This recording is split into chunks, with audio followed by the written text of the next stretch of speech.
NBA fans, welcome back. The Golden State Warriors, or should I say Steph Curry's, beat the Sixers last night. And I want to sit down and talk about why Steph Curry is having maybe the greatest 10-game stretch in NBA history, especially in modern basketball, and why he, if not Joel Embiid, deserves the MVP more than anybody. Let's get into it. But before doing so, like the video, subscribe to the channel, join the family, the community, the whole kit and caboodle. Drop comments. I'm almost at 1K. Almost at 1K. We got a surprise dropping at 1K, so make sure that happens. Let's get into it. So in April, 10 games, Steph Curry is averaging 41 points per game on 55% from the field, 50% from three, and 91% from the line. Not only is this man 50-40-90, but he is 50-50-90. And it's not like he shot 2 threes like maybe Ben Simmons usually does in April. This man is 72 of 143. That is unreal. In NBA history, no player has more than 5 games of 10-plus three-pointers. Steph Curry, in his last 5 games, has 4 games of 10-plus three-pointers. In his last 5 games, Steph Curry is 49 points, 47 points, 33 points, 42 points, and 53 points. He has 46 threes in his last 5 games.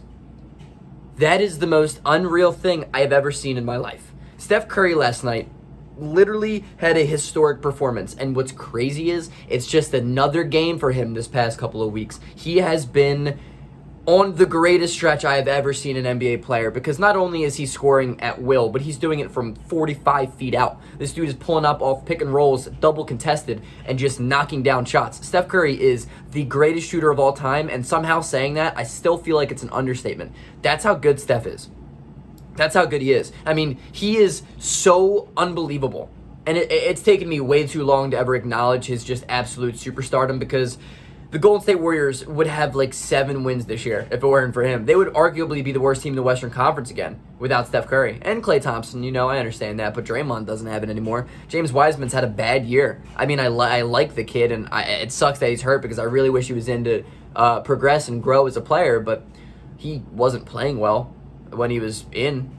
The offensive schemes were way too much for him. He looked like a deer in headlights half the time. He showed flashes of extreme upside, which is awesome, because I think James Wiseman's going to be a good player, and I really hope he is, but he didn't have a good year. Wiggins is okay, but I think in Wiggins' prime, he's going to be the perfect 6-man. That's the best of Andrew Wiggins. Kelly Oubre started the year off like colder than ice and snow combined, if there's something colder. I don't know. Dry ice, maybe? Is that the coldest thing ever? What am I saying? Yeah, he was cold from 3. Like, he was like 0 of like 30 to start the year. Like, you probably throw me in an NBA game, let me shoot 30 times, I'm probably going to knock at least 3 down. Like contested, maybe like I'll accidentally hit one. I don't know, I'm rambling. But Steph Curry has been genuinely historic. Everything he puts up is contested, and the defense knows what's coming every single time. But Steph, at the same time, what separates him from just any other shooter is his ability to get open off screens and off ball is better than anyone in the league ever. He's the greatest player to ever get open. He makes that look like an absolute art. If you really just watch Steph Curry in a play, the way he just weaves in and out of screens, constantly moving, he's never standing still. It's why he gets so many shots up, because he's just so good at getting open. And his quick release is ridiculous. I mean, Steph Curry is the prettiest shot ever. Klay Thompson's up there too. And Steph Curry is just, I'm preaching to the choir. I feel like he's so hard to dislike, because he is just so incredibly good, and he does it at a disadvantage. I mean, he's short, but he's still a pretty good finisher. He's crafty around the rim. The only thing is he doesn't really get to the line as much as I think he could, but he's also kind of frail, so I don't blame him if he's not trying to get hurt. But Steph Curry has been the MVP this year. I had him as my preseason MVP.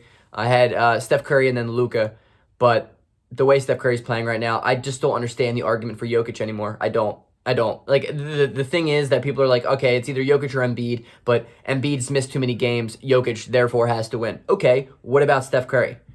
I mean, Steph Curry is putting up another historic season. If you match his season from his unanimous MVP to the one now, they are almost identical. True shooting and all, almost identical. The only thing difference is steals. Steph Curry led the NBA in steals last MVP with the unanimous MVP, and this year he's like 1.7, which is still a ton. I mean, that's still a ton.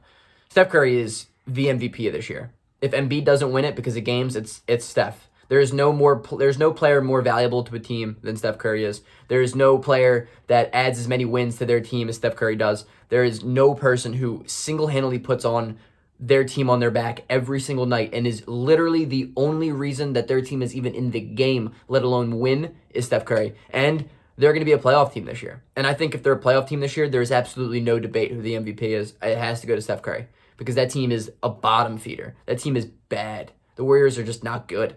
They should not be good, but Steph Curry refuses to let them be bad. That man is still in his prime. We need to respect it. We need to appreciate it before it's gone because you never know. So, Steph Curry, you got my vote. Peace out.